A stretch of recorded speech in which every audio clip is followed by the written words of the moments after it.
我7岁那年，爹娘外出的路上遭遇山匪劫杀，叔婶怜我可怜，将我收养膝下。16岁时，我遇见一位静坐于闹市看书的穷书生。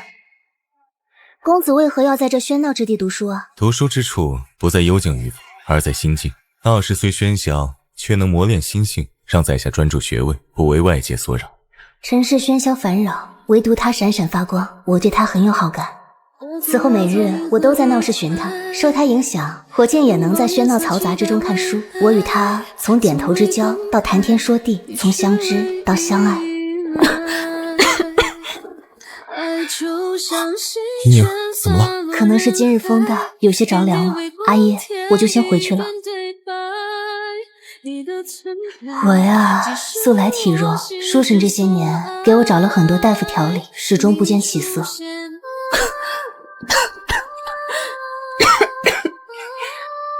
唉，于宁的父母出事后，他一直郁郁寡欢，慢慢的身体就差了。他这样，我是真怕他活不了多久。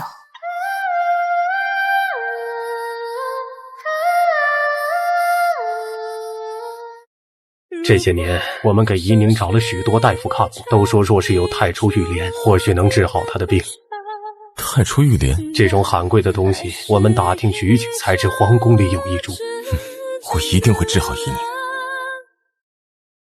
我去街上你读书的地方没看到你，便来你家中找你了。阿姨，你怎么不去街头读书了？我要准备上京赶考了。怡宁，你身体好些了吗？不好意思啊，我上回得了风寒，其实也不要紧，就是婶婶担心我，不让我出来。怡宁，我一定会考上状元，求得太初玉莲，治好你的病。阿姨，你都知道了。怡宁，等我回来娶你。阿姨走后没几天，我又一病不起，这一病从秋天到冬天，我应当活不久了。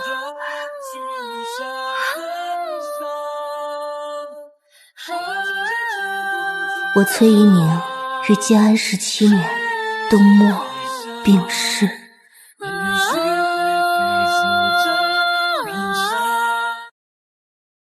姑娘们别怕，我们是官兵，人牙子都被剿灭了。你们家住何处？我们派人送你们回去。他是谁？大人，我不记得我是谁了，我可以跟着你吗？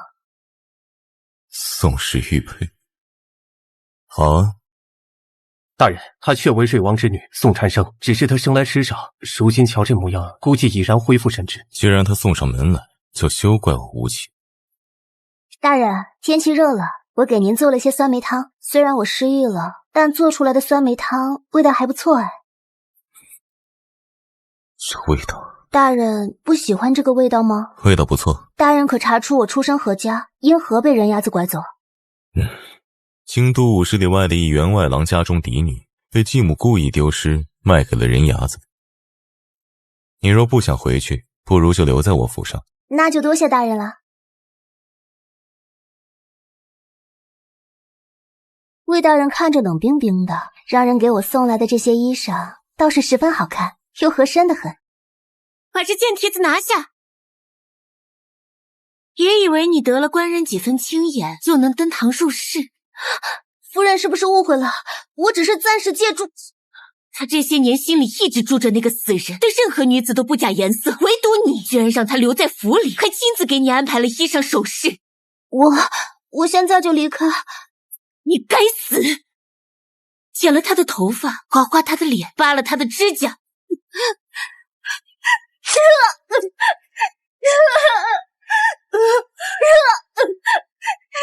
他落在夫人手里，可得吃不少苦头。陆心思这些年对接近我的女人非打即杀，连多看我一眼的丫鬟他都不放过，更何况一个我亲自留在府里还极为上心的女人。你疯够了没有？我会给你找最好的伤药，不会留下疤痕。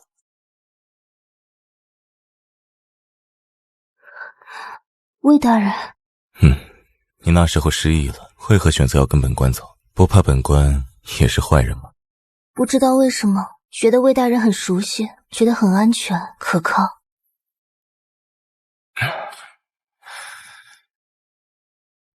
当年我赴京赶考中了状元，被太傅之女陆心慈看上，她害死了我的心上人，还逼着我娶了她。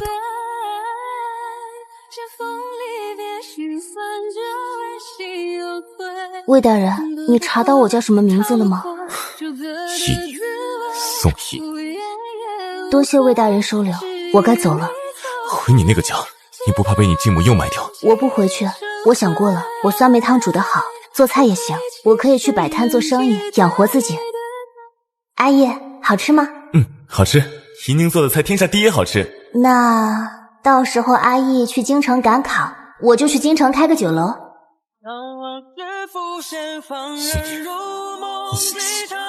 爱恨此消彼长，停不回望，我被你痛忘。宋一宁连名字都这般像，之前那些容貌与崔一宁相似的女子凑上来，他看一眼就直接将人打杀了，唯独对你。一宁，我好想你。小姑娘去哪儿啊？是来找哥哥的吗？你们滚开！这下他是彻底毁了，到时候端王追究起来。本乡的夫人害了端王府的郡主，本乡也只能将夫人交给端王处置。放开我！你们放开我！救命！佛上为月去他佛山的是天堂，一心并肩赴跌宕，看永夜的尽头。魏大人，谢谢你又救了我。廷义，放开本王的女儿！楠楠，快到爹爹这里来。他是我爹。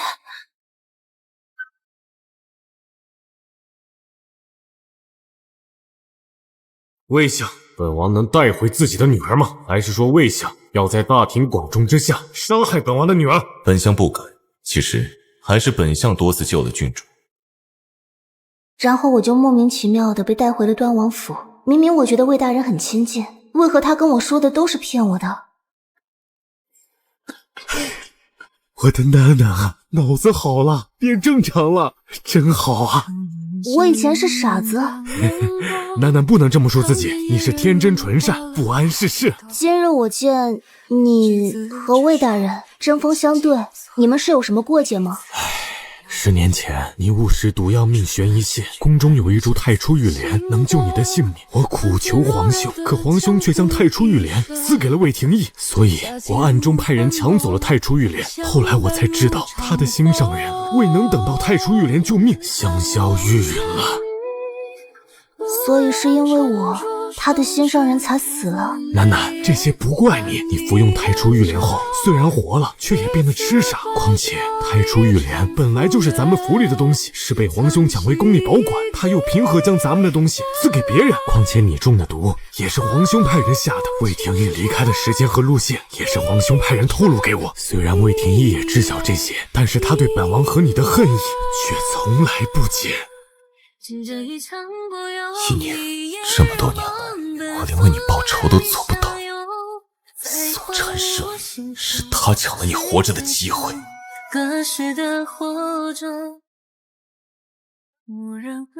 听说魏相曾经的心上人经常做这种梅菜饼给他吃，我们的梅菜饼就是崔一宁之前的秘方。魏相要是吃到曾经的味道，定然动容。对有故人影子之人，自然清源有加。魏相权势滔天，容貌俊秀，能伺候他左右，哪怕是做个替身也是好的。喂，你们俩是外界来的吧？还不知道魏相可是最讨厌模仿崔一宁的人。这些年不少女子找上门来，或是长得像崔一宁，或是性情与崔一宁相似，所有人都以为魏相爱惨了他的心上人，或许会找个替身，没想到啊，他将人全都杀了。魏相他给我编造假身世，还故意给我的假名字与他的心上人一样，明明跟我家有仇，恨不得我死，却又假惺惺的对我好。可为什么我却觉得他很亲近，看到他就很安心呢？郡主啊，郡主以前最喜欢吃这家的红烧鱼，今年都没吃几口。这些都是我以前爱吃的菜吗？对呀，以前郡主最爱吃这些了。这些我好像并没有特别喜爱。对这梅菜饼，我好像很有兴趣。这几日我了解过，端王确是我爹，他对我宠爱有加。19年来，我一直生活在端王府，可我对端王府的一切都没有半点熟悉感，对端王也没有亲近感，反而是魏廷义特别熟悉。你的夫人多次谋害郡主，朕得把她交给端王处置。听说你对郡主倾心，那朕就把她赐婚给你吧。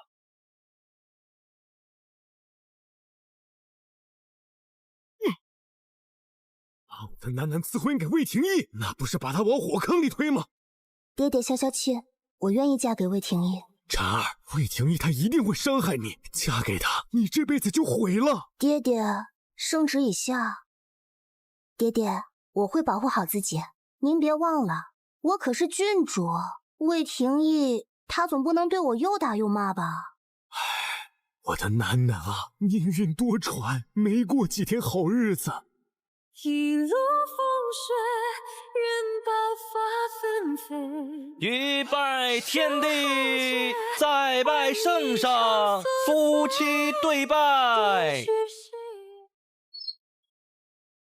魏相，在人牙子手里救下我时，魏相就认出了我的身份，得知我失忆，故意编在我家中不辞，让我无家可归，只能留在你身边。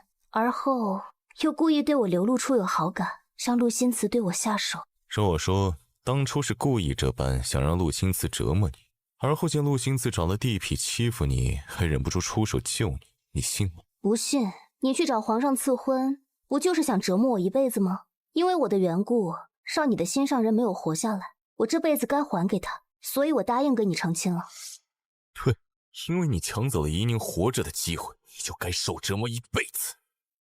若命运太不堪，我深陷于泥潭，爱无可奈何，坠入深渊。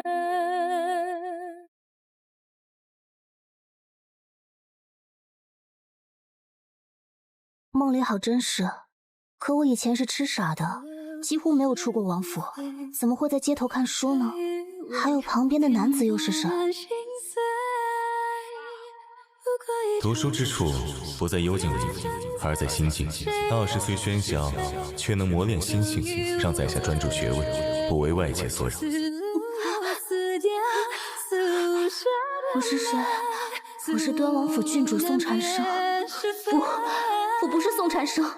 郡主，我买了白月光梅菜烧饼，那边新开的铺子，说是魏相心上人崔依宁的烧饼秘方，你要不要吃？味道一般般，居然还那么多人排队买。这味道不太对。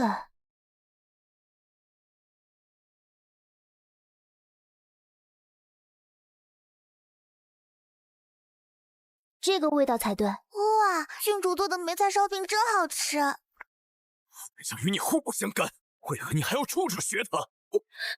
你放开我，我没有学谁。你还狡辩，在街头看书，梅菜烧饼都是我与怡宁的故事，满街小巷都有流传，你还说没学？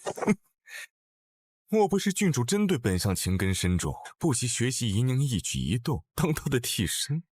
我宋蝉生才不屑于当任何人的替身。味道一模一样。大人，崔姑娘的叔叔婶婶来了。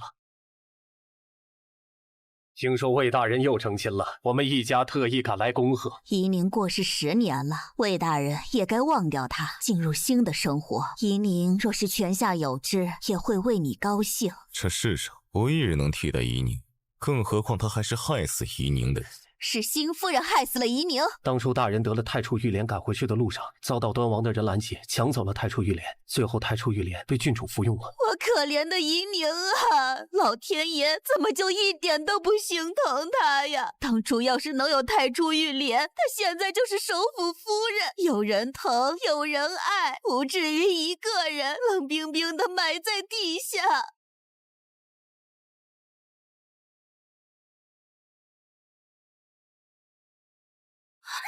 小娘子真俊俏啊！好大的狗胆，也敢对郡主无礼！郡主，原来是你害死了我堂姐，要不然现在我堂姐就是魏相夫人。要是当初玉莲没有被端王抢走，现在怡宁昭还会活着，我们会成亲，琴瑟和鸣，还会生几个可爱的孩子。我盘古神宗马地神满天四海任我游。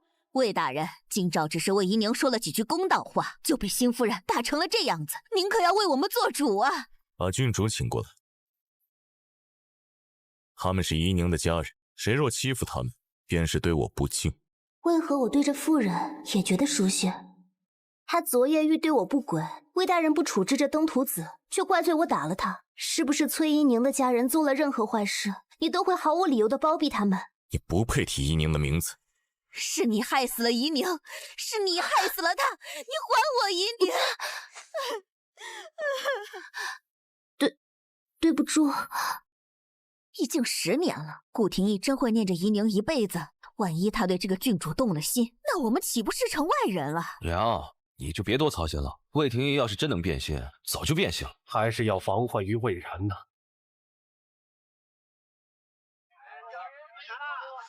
郡主真的要开个14？我失业后第一件想做的事就是开14养活自己。反正嫁给魏廷义也只是个名头，我不如做点自己想做的事。反正我有钱有闲，还有身份，没人敢找14的麻烦。要是你成了残花败柳，还被全城人皆知。那等14开张了，我们叫王爷过来吃饭，王爷肯定高兴。岁岁，我今日很快活，我想以后的每日我都会过得很快活。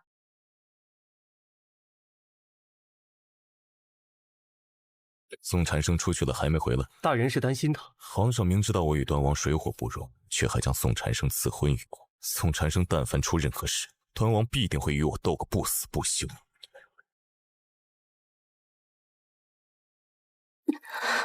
又是这一套。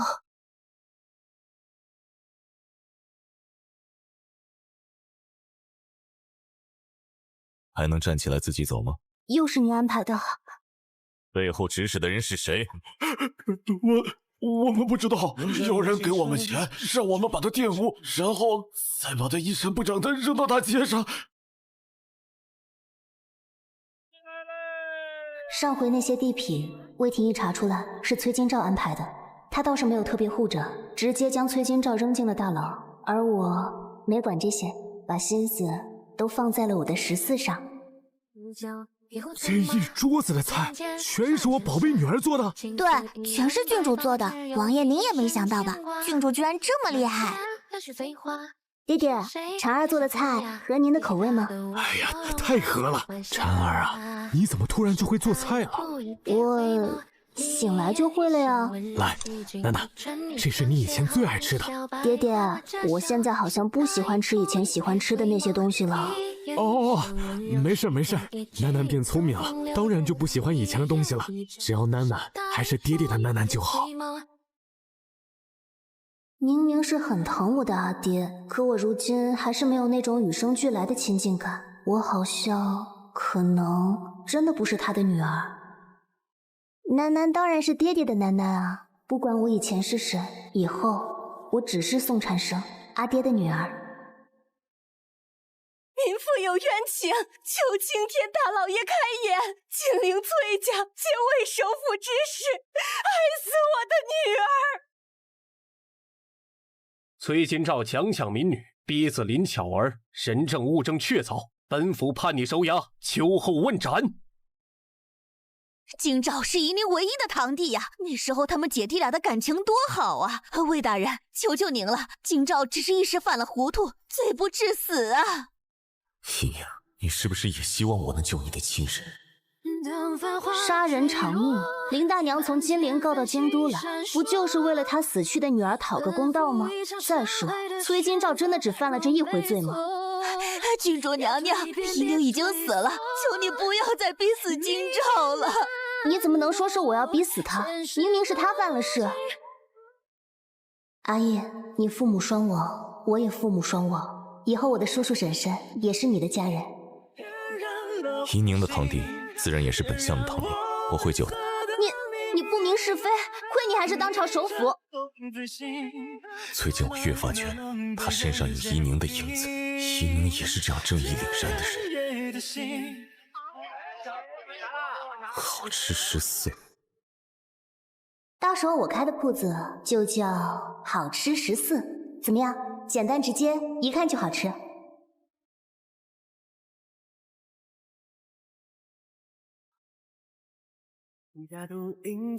所有的菜味道都和伊宁做的一样。这些菜是你做的？我将菜谱配方告诉了大厨，14里这么多生意，全是我一个人做菜，不得累死我？郡主吃少了10年，醒来后就有这么一手好厨艺，跟你有什么关系？好吃14，不欢迎是非不分、包庇恶徒的人。我可是首辅，说这些话不怕得罪我？我还是郡主呢，所以我才敢说别人不敢说之话。那些无权无势的人，受了恶人的欺负，而恶人还有像魏大人这样权柄滔天的人当靠山，他们就只能打碎牙齿往肚子里咽。哼，你做的东西难吃的要死，也敢要钱？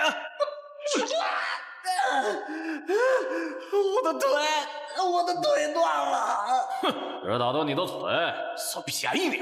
我就是打死你，也没人敢说一句话。我舅舅可是京城府尹。他仗着有个当府尹的舅舅，一直横行霸道的。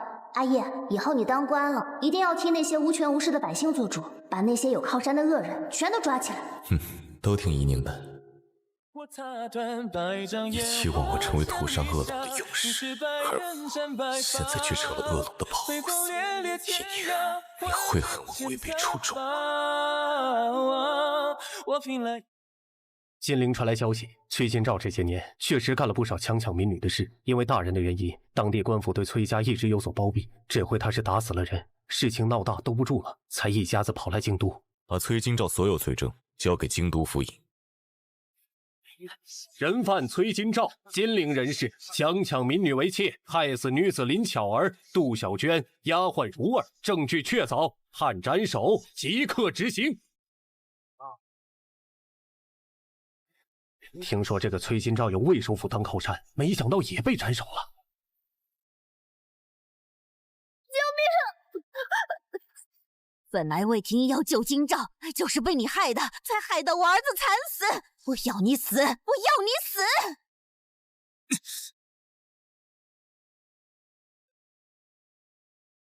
宋产生，你醒醒！披烟翻苍雪，纵马天山踏经年，祸害我当年人知你岁月。我是病逝于建安17年的崔怡宁，于建安27年重生成了端王府郡主宋长生。真正的宋长生应该在被人牙子抓走后就受惊吓而死了。崔家婶婶突逢丧子之痛，才会迁怒于你。我会将他们赶出魏府，还请郡主饶他一条性命。别人都说魏首府爱惨了崔怡宁，哪怕崔怡宁已死10年，魏首府仍旧只爱他一人。那崔怡宁刚死，魏首府怎么就娶了陆太傅的千金？不出10年，就从一个平民状元成了当朝首辅。当年陆太傅替我求得太初玉莲，唯一的条件是娶陆姓子。我唯一所求是怡宁可以活着，可太初玉莲还是被端王强娶，救了你。太初玉莲救不了崔怡宁，她是被谋杀的。你说什么？她是被那一碗碗救命的药毒死，是她至亲的人为谋夺她的财产，给她下了8年的毒。她从被收养在叔婶膝下之后，就身体日渐不好。叔婶说，还是自幼父母双亡所致。怡宁，我知道是你。其实那是他们一碗碗毒药喂的。来人，把他对崔家夫妻绑了。魏大人，为什么要绑我们呀？昨夜我还梦到怡宁了，她还嘱咐我要照顾好魏大人的生活。你个老钱婆！你梦到崔怡宁了？她没在梦里找你索命吗？你胡说什么？你们为了谋夺崔怡宁父母留给她的财产，从收养她以来，一直给她下毒。8年来，虽让她过的是锦衣玉食的生活，可她花的那点也不过是财产的九牛一毛。8年来，你们从来不管束他的任何行为。崔怡宁父母在世，他还有跟着先生读书，可收养在你们膝下后，你们却没有请先生让他继续读书。他长到16岁，你们也未曾为他相看定下婚事，你们从没想要他活到出嫁。你是人是鬼？你怎么知道这些？因为我就是崔怡宁，我死后灵魂留在世间7日才散。那日我的灵堂上虽挂满白绫，你们穿的一身白，却是满脸的喜色，高兴的庆贺着，把你们这么多年的谋划说得一清二楚。崔怡宁总算是死了，那些财产真正的属于我们了。我总算可以高调的穿那些绫罗绸缎，也不用假心假意的对他好。爹娘把他接回来时说我们要发达了，没想到居然忍了8年才拿到这富贵。当初他爹娘死了，留给他一大笔财产，多少人想收养他。要是他被我们收养不久就死了，肯定被人怀疑。若是我们对他不好，让他不想被我们收养，也会有人来干涉。只有将他好好的养着，跟我们亲近，暗中一直给他下着有损身体的药，差不多出嫁的年纪死了就行。这么多年来，我把你们当亲人，原来你们一直都在害我，对我虚情假意。你们为了钱财谋害我，虚情假意对我8年，那我就让你们尝尝身无分文、流落街头的滋味。来人，把他们2人手脚打断，扔去街上，任何人不许接近他们。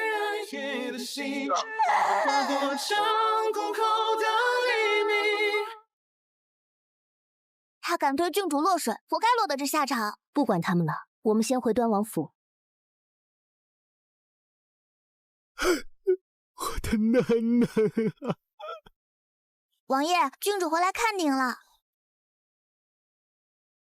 阿爹，您哭过啊？阿爹是想婵儿了。穗穗，你去吩咐厨房做份核桃枣泥糕，我想吃了。好，奴婢这就去。婵儿，你这是干什么？端王已经看出来，我并非您的女儿宋婵生了吧？父女连心，刚开始没发现，相处几日就发现你处处与楠楠不一样。当然，你也是个好孩子。你又是谁呢？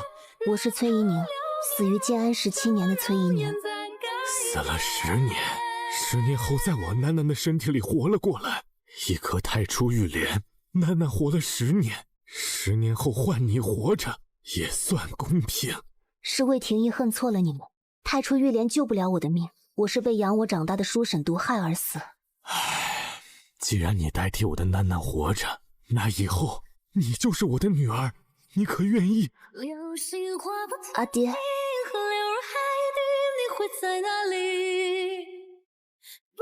当年病逝后，我7日灵魂不散，先是在灵堂上得知待我如亲女的叔婶是害我之人，后来又见阿义迎娶他人，我死后连头七都不曾出，亲人成了害我之人，爱我之人弃我另娶，所以重生回来，我才不愿意记得前世所有。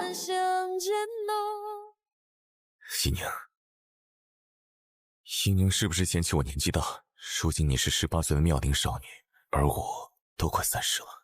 魏廷义，你可是忘了你先前如何的算计，让别人折磨我。怡宁，先前的错我都认，你想如何打我骂我都行。我的珍宝失去10年还能失而复得，我这辈子所求再也不要失去怡宁。怡宁，你别不要我。魏首府居然给郡主跪下了，王爷，咱们郡主可真厉害。魏廷义，你丢不丢人啊？你都是当朝首辅了，还做这无赖的事。当朝首辅又如何？惹了娘子生气，当然要跪着求娘子原谅。你别叫我娘子，我们成过亲的。那不算，我不是真心嫁给你，算不得数。怡宁，你心疼我守寡了10年。魏廷义可真没出息。岳父大人请喝茶。以前小婿对您多有得罪，都是小婿的不对，娘子还是不理我，还请岳父大人为我多多美言。哟，魏首府，你爱崔怡宁那么深，原来他不爱你啊！您知道他的身份了？是不是我的女儿，我还能认不出来吗？倒是你爱崔怡宁那么深，跟他又相处那么久，居然还认不出他。这些年太多人模仿他来接近我，他又死了10年，我哪敢奢望他会以另一种方式活过来。好了，那位只希望我们斗得你死我活。你的崔依宁好不容易回来了，你也不希望他会有任何危险。皇上虽然疑心重，但他确实对百姓不错，算是好皇上。他有正直壮年，短时间内不会出事。那你就什么都不做？太子已经2世，是时候去为皇上分忧。那你就少管些朝堂的事，多陪陪崔依宁。毕竟你们之间差了10年的空隙。你一个首辅非要来学炒菜，我那些客人都被你的菜吓走了。哈，错了，刚放过言了。宁宁开14，我当然要来帮忙。朝堂上我是首辅，下了朝堂我也只是宁宁的夫君。少贫嘴！你带我来你的书房干什么？得让宁宁知道，这10年来我一直都在做一个好官，过往所有案卷记录都在书房里，宁宁随时都能来看。以后也请宁宁监督我做一个好首辅。16岁，在街头遇到的那个看书的少年，在我的记忆里永远都不褪色。天下为公，选贤与能，讲信修睦。外公，爹娘又把我丢给您了。哎呦，你爹娘又跑出去了？爹爹说要去南边视察，就把娘亲也带去了，让我跟着外公，说外公孤家寡人很可怜，让我多陪陪外公。爹爹娘亲，我们出去玩，为什么不带哥哥？他个皮猴子，才不带他去呢。他天天对着你爹爹喊老头子，还说要换个年轻的爹爹。你爹啊，还没把他腿给打折，就是好的了。我哪里老了？也就30多岁，儿子都嫌我老了。宁宁，你没有嫌我老吧？魏廷义，你还要不要脸啊？宁宁，你说嘛，说你不嫌弃我。不嫌弃。那宁宁真的没有看上那小子领回来跟你相亲的探花郎？魏廷义，你怎么越活越幼稚啊？什么肥醋都乱吃。那你说，那个探花郎没有我好看，宁宁最爱的人是我。当然是我的夫君阿义最好看，天下第一好看。我最爱的就是阿义啦。自从生了龙凤太后，阿义就老爱跟2个小家伙争宠，越来越像个小孩，得哄着。这回啊，儿子拐了个探花郎跟我相亲，还非要探花郎当老师留在了府里，阿义就找借口带我们去南边玩。宁宁，这辈子还能有你，我很满足，很感激上苍。阿义，上苍眷顾，我们才能在一起，余生我们要很幸福的走下去。